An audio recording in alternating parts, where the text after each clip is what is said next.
놀라우신 은혜, 풍성한 사랑을 깨닫는 복된 시간 되기를 주님의 이름으로 축복합니다.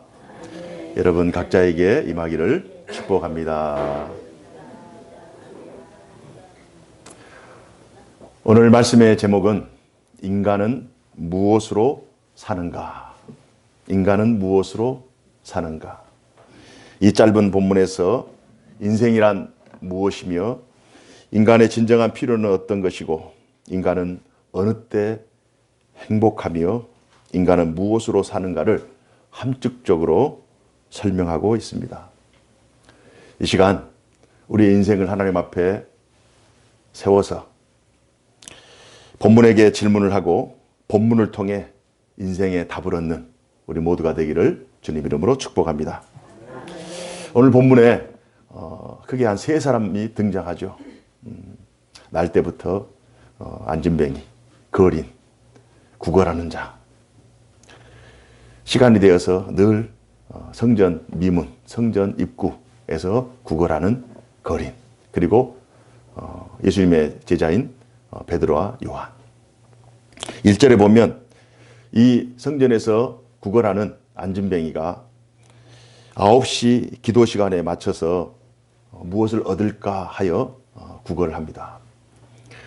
이스라엘 시간은 우리나라 시간으로 오전 6시, 새벽 6시가 1시이기 때문에 지금 제 9시 정도 되면 오후 3시 정도 됩니다. 그래서 이스라엘 백성들은 하루에 3번을 기도하는 시간을 공식적으로 갖습니다. 그래서 3시, 6시, 9시, 오전 9시, 오전 12시, 오후 3시, 마지막 기도 시간. 그 기도 시간에 맞춰서 지금 성전 미문 들어가는 입구에서 안진뱅이 거린이 사람들에게 구걸하고 있습니다. 2절에 보니 태어나면서 장애를 가지고 걷지 못한 남자가 구걸하는 그 장면이 나오는데요. 그는 날마다 성전에 나가 구걸했다라고 기록하고 있습니다. 구걸을 하는데 성전 장소만큼 더 좋은 장소는 없어요. 왜냐하면 이스라엘 백성에게는 구제하고 남에게 봉사하고 또 남에게 나눠주는 것, 이게 신앙적 미덕이기 때문에 더 많이 구제할 수 있도록 또 일부러라도 찾아가서 구제할 수 있는 그러한 방안을 늘 강구하고, 이 구제하는 것이 하나님께 복을 받는 것이다 생각이기 때문에 늘 구제하는 것이 일상화되어 있습니다. 그래서 구제하는 입장에서는 찾아가는 수고를 덜고 또 성전 미문에 들어가는 기도 시간이기 때문에 마침 그곳에서 그 사람은 구걸해서 좋고 자기는 구제해서 좋고, 그래서 일거양득이기 때문에 이 구걸을 마다할 필요가 없죠. 구걸하는 이 안진뱅이 입장에서는 성전은 그에게 생명의 장소, 생계수단의 장소였을 것입니다. 하지만 이 안진뱅이 거리는 하나님의 성전이 단순히 자신의 육체적 필요를 채우는 장소가 아니라 하나님 앞에서의 진정한 생명의 장소, 생계수단의 목적이 아닌 정말 생계수단의 수단을 위한 그 장소가 아니라 하나님 앞에 나아갈 수 있는 영적 필요를 공급받는 그런 생명적 장소여야 된다는 이 사실을 그는 놓치고 있습니다. 이 사실을 깨닫게 하기 위해서 오늘 본문이 기록되어 있어요. 3절에 보니까 드디어 안진뱅이 거린이 베드로와 요한을 만납니다. 그리고 대화를 하는 거죠. 하나님의 사람 베드로와 요한은 돈을 구하는 이 거린의 그 의도를 정확히 알고 있죠. 왜 그 시간에 거린이 그곳에 있는가 정확히 알고 있습니다. 오늘 본문에 보면 내게 은금은 없거니와 내게 있는 것으로 내게 주노니 나사렛 예수 그리스도 이름으로 일어나 걸으라 이 말씀하셨지만, 만약 은금이 있었다면 은금도 주고 나사렛 예수의 복음도 전했을 거예요. 그래서 두 사람은 돈을 구하는 안진뱅이 거지에게 그가 원하는 것이 아닌 다른 것을 주고 있습니다. 베드로와 요한이 볼 때 이 사람의 진정한 필요, 안진뱅이 거리는 지금 은금이 필요한 거예요. 돈이 필요한 거예요. 생계의 수단으로서 그 성전 미문에 구걸하는 이것이 생명적 장소라고 생각하지만, 그러나 성전 미문에서 구걸하는 이 거린 안진뱅이 태어나면서부터 정말 남에게 피로를 구하는 이 불쌍한 영혼, 이 영혼을 바라보면서 베드로와 요한은 이 영혼의 진정한 필요는 지금 당장 필요한 먹고 사는 문제가 아니라 이 사람의 진정한 필요는 하나님의 은혜를 받는 것이다. 그 사람의 영적 필요, 그 사람의 최종적인 궁극적인 필요를 베드로와 요한은 인식하고 있었습니다. 이 부분이 중요합니다. 베드로와 요한은 단순한 삶의 필요를 채우기보다 인생의 본질을 채우려고 이 사람을 만나고 있습니다. 인간은 무엇으로 사는가? 이게 본질에 관한 문제거든요. 오늘 본문을 보다 이해하기 위해서 본질과 피상이라고 하는 이 단어를 우리가 정확히 이해할 필요가 있습니다. 이 본질이라고 하는 사전적 의미는 본디부터 가지고 있는 사물 자체의 성질이나 모습을 가리킵니다. 그렇기 때문에 사물의 현상을 성립시키는 근본적인 성질이기 때문에 이 본질이 없으면 그 사물이 없어요. 그 사물 이꼴 본질. 그 사물이 성립하기 위해서는 그 본질이 필요한 거예요. 그래서 본질은 가장 중요한 거죠. 그리고 그 사물을 이루는 가장 핵심적인 그 내용이 바로 본질이죠. 그에 반해서 피상 혹은 표면적이라고 하는 이 표현은 어떤 사물이나 현상에 대해서 원래의 뜻이나 모습, 그런 관계를 생각하지 않고 일시적인 모습이나 관계만을 나타내는, 표현하는 그 현상이 바로 피상적이다. 혹은 표면적이다. 그래서 본질은 그 자체의 의미이지만 피상적이다, 표면적이라고 하는 것은 그 본질과는 상관없이 그 상황이나 그 일이 일어나고 있는 그 현재의 모습, 밖으로 표출되는 그런 모습들만을 피상적 혹은 표면적이라고 합니다. 자, 이 두 단어를 우리가 정확히 인식할 필요가 있고, 이 두 가지 인식을 가지고 오늘 본문을 접하면 이 베드로와 요한의 시각은 본질을 보는 것이고, 이 안진뱅이 거리는 지금 표면적인 자기의 필요를 구하고 있다라고 하는 그 장면이 우리 독자로 하여금 이 본문에 지금 세 사람의 그 지금 대화하는 그 과정이 본질과 피상이라고 하는 이 극명한 차이를 구분할 수가 있습니다. 인간은 무엇으로 사는가? 본질에 대한 질문이자 이 본문이 독자에게 던지는 질문이에요. 여러분 무엇으로 사십니까? 어제도 사셨고, 우리 작년 기도하셨던 것처럼 작년에도 사셨는데 올해도 살 것이고, 과연 우리는 무엇으로 사는가? 안진뱅이 거리는 자신의 문제를 은금으로 해결하려고 했습니다. 자신의 문제, 은금이 있으면 해결될 것이다. 은금이 채워지면 어느 정도 안정도되고 행복하리라, 그런 생각을 하면서 시간에 맞춰서 성전 미문에 나가 은금을 구하고 있습니다. 하지만 본문은 인생에 있어 은금으로 채워지지 않는 또 다른 무엇이 있다고 말씀하고 있습니다.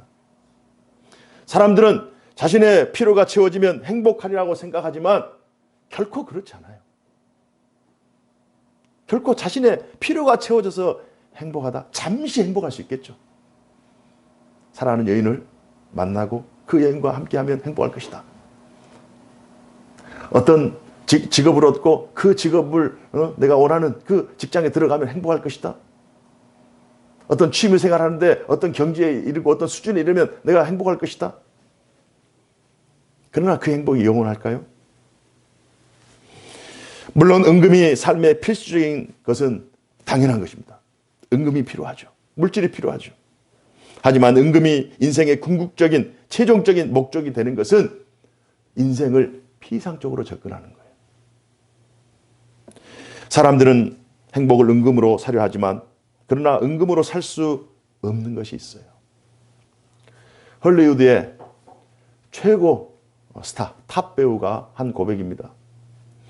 그는 부와 명예, 명성, 권위 그 모든 부분에서 상위 1%, 우리가 전 지구인의 상위 1%에 해당되는 그 막강한 부와 막강한 명예와 인기를 가지고 있어요. 그러나 그가 올라가면 올라갈수록 부를 얻고 명예를 얻고 명성을 얻고 인기를 얻으면 얻을수록 자신은 행복하리라 생각했지만 그러나 마음속에 늘 허전함이 있는 거예요. 돈으로 인기로 명예로 채워지지 않는 그러한 마음의 그 공허감이 있어요. 그래서 다른 것으로 채우죠. 마약으로 채우고 또 다른 것으로 채우다 보니 관계가 깨지기 시작합니다. 안졸리나 졸리의 남편 브래드 피트 얘기예요.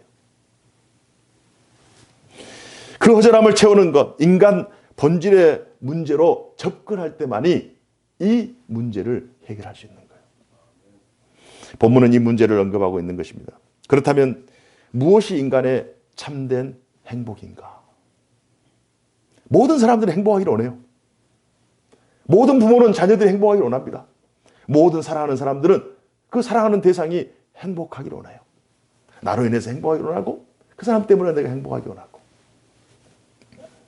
그러나 많은 경우 우리는 거짓된 행복에 속고 있어요. 행복으로 가장된 헛된 행복. 마치 흰구름처럼 피어났다 사라지는, 아침 안개처럼 있다가 사라지는, 실체는 있는데 잡으려고 하면 날아가 버리는.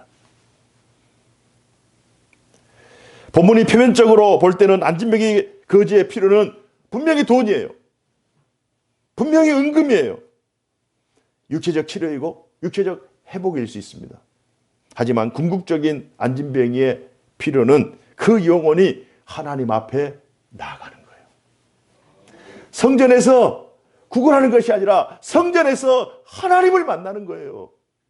베드로와 요한의 그 입장에서 볼 때 이 안진뱅이는 여기에서 성전 앞에서 은금만을 구할 것이 아니라 성전에 들어가서 하나님의 은혜를 구해야 되고 하나님을 만나 그 놀라운 그 영광스러운 하나님의 임재를, 하나님의 그 만조심, 하나님의 그 영적 충만을 경험해야 됨에도 불구하고 그냥 은금만을 구하고 있는 것이 얼마나 안타까웠겠어요. 저는 베드로와 요한의 이 긍휼히 여기는 이 마음이 하나님의 마음인 줄로 믿습니다. 하나님께서 우리 인생들을 보고 하나님의 은혜의 자리로 들어가서 하나님의 영적 충만을 누리고 성령 충만의 삶을 살아가야 됨에도 불구하고 교회에 오는데 그냥 왔다 갔다 하고 신앙생활 하는데 겉만 보고 피상적인 표면적인 신앙생활만 하고 있다면, 믿음이 있는데 그 믿음의 진가를 발휘하지 못하고 그 능력을 수혜받지 못하고 그저 왔다 갔다 시계처럼 일하고 있으면 정말 하나님의 관점에서 얼마나 안타까울 것인가. 오늘 이 시대에도 베드로와 요한의 관점으로 이 다른 사람들을 한번 보라보세요. 이 시대에 우리가 베드로와 요한 아닙니까? 우리가 이미 말씀을 가지고 있고 하나님의 그 뜻을 우리가 또 하나님의 은혜를 누리고 있잖아요. 우리의 관점, 우리가 바라봤을 때 정말 표면적인 피상적인 신앙생활, 피상적인 생활을 하고 있는 사람, 은금만을 구하고 있는 사람들이 우리 주변에 너무 많은 거예요. 이 안진뱅이는요, 선천적 소아마비를 앓은 사람이에요. 사도행전 4장 22절에 보니까 그의 나이가 40세쯤 되었더라. 40년 동안 날 때부터 안진뱅이로 평생을 살았어요. 레위기 21장 17절에서 20절에 보면 이러한 사람은 부정한 사람이라, 장애인은 부정한 사람이라, 그 당시는 그렇게 율법에 명시되어서 부정한 자이기 때문에 성전에 들어갈 수 없는 거예요. 날 때부터 장애를 하는 것도 너무 힘들고 너무 슬픈 일인데 율법으로 부정하다 정죄를 받고 성전 미문에서 은혜의 주변에서 그냥 방황하고 있는 거예요. 진짜 우리에게 필요한 것은 하나님의 은혜인데 하나님의 은혜를 받으러 간 사람들이 던져주는 그 부스러기로 만족하고 있는 거예요. 그래서 하나님의 관점은 이 영혼이 은혜의 주변에 머물기보다, 주변 가장에 머물기보다 그 자리에서 은혜의 자리로 나오라.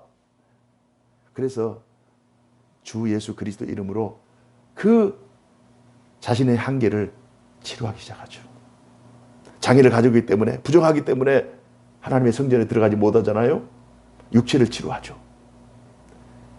그리고 성전에 들어가서 하나님의 임재, 하나님의 은혜를 찬양하고 경배해야 되는 그 마음이 늘 날 때부터 지금 40평생 늘 나는 부족한 자다. 늘 나는 정말 불행한 자다. 벼락을 맞았는데 다른 사람들은 다 멀쩡한데 그 수백 수천의 사람들 중에 나만 벼락을 맞았다. 나는 하나님 앞에 저주받은 자다라고 하는 그 인식을 하나님께서 고치기 시작합니다.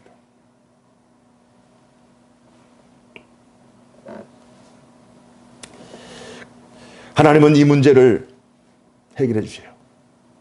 참 신기하죠?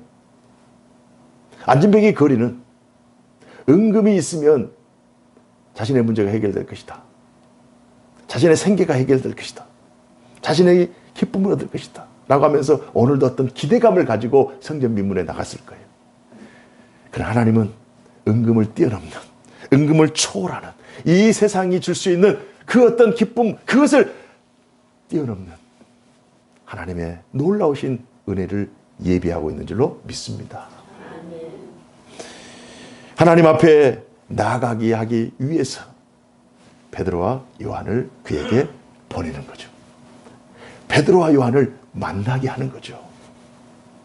하나님을 만나는 것, 그리고 하나님의 은혜와 영광을 찬양하며 경배하는 것이 은금보다, 건강보다, 성공보다, 출세보다 더 우선이어야 됨을 믿습니다. 인간은 자신의 문제가 해결되면 행복하리라 생각하지만 그러나 그렇지 않아요. 문제가 해결되면 또 다른 문제가 있는 거예요. 악한 놈을 만났는데 그 놈만 없어지면 되겠다 하는데 더 악한 놈이 기다리고 있는 거예요. 방금 파도를 피했는데 태풍이 오는 거예요. 가을이다 싶었는데 겨울이 오는 것입니다. 하나님의 은혜를 누리는 자만이 행복한 자예요. 하나님 안에 살 때 걷는 것이 행복하고, 뛰는 것이 행복하고, 사는 것이 행복하고 기쁨이 되는 거예요. 혹자는 인생에게는 세 가지가 없다라고 말하더라고요. 뭐가 없을까요? 인생에는 정답이 없다는 거예요. 인생에는 정답이 없다. 또한 인생에는 비밀이 없다. 그리고 인생에는 공짜가 없다. 수긍이 가는 얘기입니다. 그러나 세상에 혹자가 얘기하는 이 얘기는 성경적이진 않아요. 인생에 정답이 없는 것처럼 보일 뿐이에요. 정답이 없는 것처럼 내가 정답을 찾고 내가 마치 안진뱅이 거린 입장에서 은금이면 된다라고 했기 때문에 은금이 채워지지 않으면 불행한 거예요. 그러나 진정한 은혜, 본질적인 은혜, 하나님을 만나고 하나님 안에 있으면 은금을 뛰어넘는, 은금 여부와 상관없는, 건강 여부와 상관없는, 사업의 성공 실패와 상관없는 그 하나님의 그 기쁨이 있기 때문에 모든 환경, 모든 상황을 초월하는 그 능력이 그에게 있는 줄로 믿습니다. 그렇기 때문에 하나님의 은혜 안에 있는 자들은 그곳이 광야든 사막이든 어떤 적막한 곳이든 환경에 구애받잖아요. 그 시간대가 고통의 시간이든 감옥의 시간이든 어둠의 시간이든 갇힌 시간이든 열린 시간이든 그 시간에 또 얽매이잖아요. 시간과 공간을 뛰어넘는 하나님의 은혜를 누리고 있기 때문에 세상이 감당할 수 없는 하나님의 놀라운 능력을 행하는 자인 줄로 믿습니다. 때로는 낙심하고 절망하는 것은 우리가 문제를 찾고 우리 문제 해결을 찾으려고 하기 때문에, 또 우리 육체적인 필요, 우리가 원하는 그 답을 원하기 때문에 문제가 없는 것처럼 보입니다. 희망해야 되는데 답이 없어 보이니 희망이 사치처럼 느껴지는 그 시대가 보통 사람들, 믿음이 없는 사람들, 하나님을 만나지 못하는 사람들, 하나님의 은혜 밖에 있는 마치 성전 주변에만 머물러 있는 이 사람들.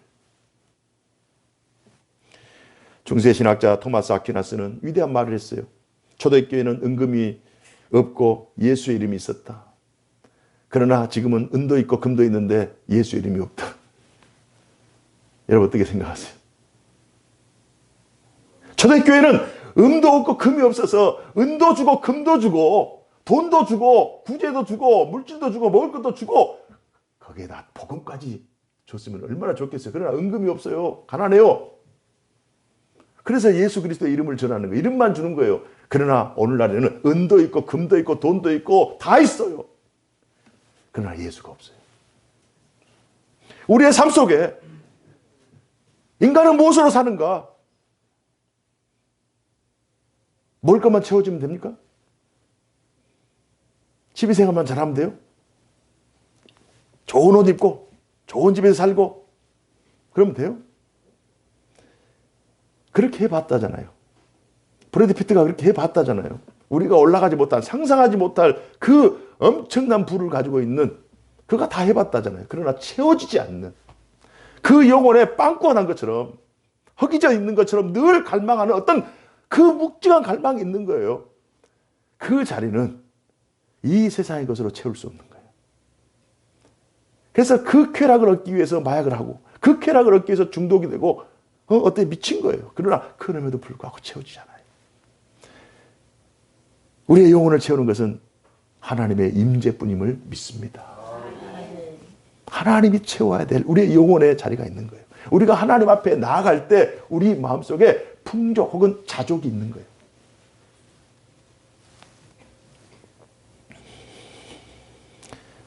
토마스 아퀴나스가 이 시대에는 은도 없고 은은 있고 금은 있는데 예수는 없다. 이 말씀에 동의하십니까? 저는 동의하지 않아요. 정말 그런가? 아니다. 이 시대에도 여전히 하나님 안에 성경 안에 인생의 정답이 있다. 인생의 정답이 하나님 안에 있다. 하나님의 말씀 안에 있다. 이렇게 믿고 나아가는 자들이 하나님의 택함받은, 하나님의 구원받은, 하나님의 은혜 안에 있는 하나님의 백성인 줄로 믿습니다. 우리는 폼생폼사예요. 폼생폼사.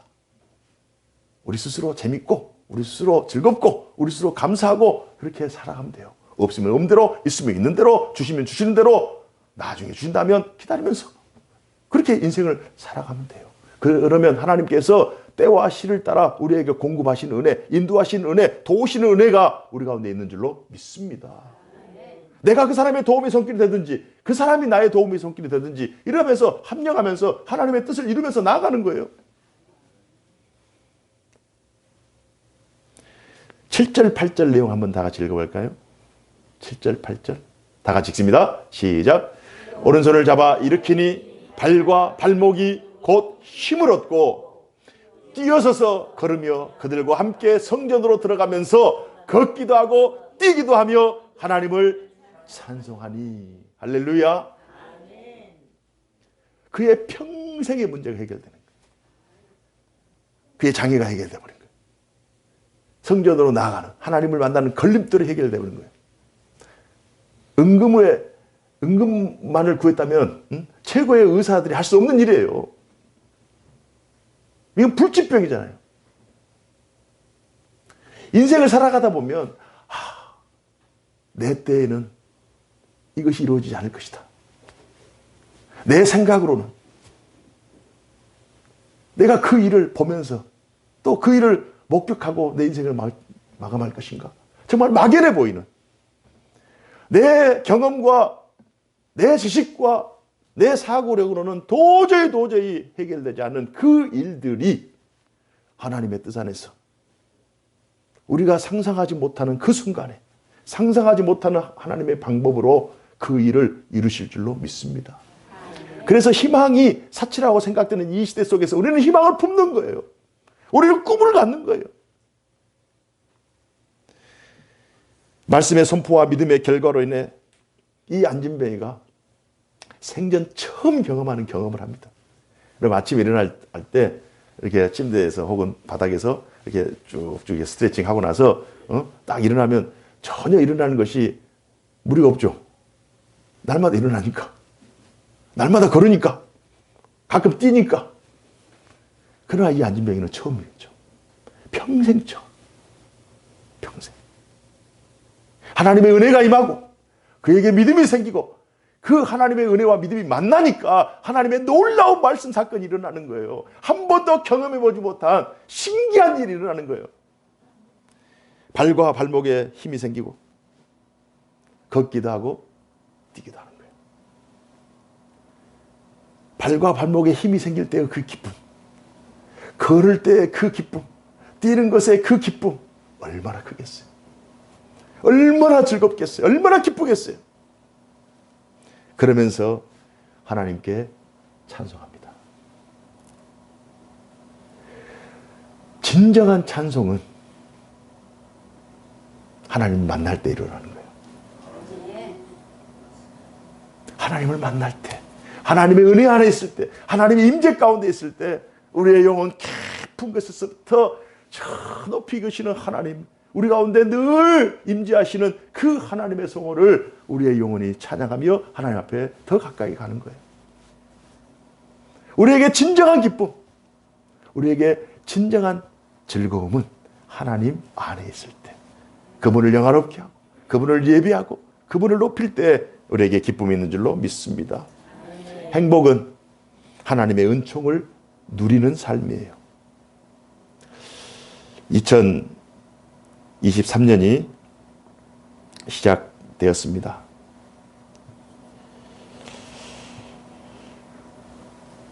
인생의 궁극적인 본질은 하나님의 은혜를 누리며 그분을 영화롭게 하는 것. 올 한 해 동안 하나님 안에서 여러분의 인생이 하나님의 은혜를 누리며 인생의 걸음이, 인생의 다른 박질이 그 은혜보다 더 가볍고 더 즐겁고 더 복되기를 주님 이름으로 축복합니다. 기도하겠습니다.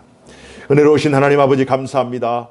오늘 아무 소망 없던 날 때부터 평생 안진뱅이로 구걸하던 불쌍한 영혼을 하나님 만나주시고 그의 피상적인 필요뿐만 아니라 그의 궁극적인 인생의 문제까지 해결해 주신 그 놀라우신 은혜를 저희들이 목격했습니다. 주님, 저희들도 가끔은 안진뱅이입니다. 저희도 가끔은 거린과 같이 아무것도 없는 빈털터리가 될 때가 있습니다. 그리하여 때로는 한숨 짓고 때로는 절망하고 과연 내 인생에 새로운 무엇인가가 일어날 것인가? 과연 내 인생에 답이 있는가? 내 인생에 과연 다시 웃을 날이 있을 것인가? 늘 낙심하며 절망하지만 그러나 오늘 말씀을 통하여 하나님이 우리의 인생의 답임을 다시 한번 발견합니다. 다시 한번 하나님의 은혜를 소망합니다. 하나님의 그 임재 안에서 하나님과 함께 교제하며 하나님과 동행하며 하나님 안에서 살아가는 것이 우리 인생의 가장 중요한 본질적인 문제임을 다시 한번 말씀을 통해 확인합니다. 인생은 무엇으로 사는가? 주님과 함께 사는 것. 우리 성도들의 삶 가운데 그 은혜, 그 기쁨, 그 즐거움을 올 한 해 누리게 하여 주옵소서. 주 예수 그리스도 이름으로 기도하옵나이다. 아멘.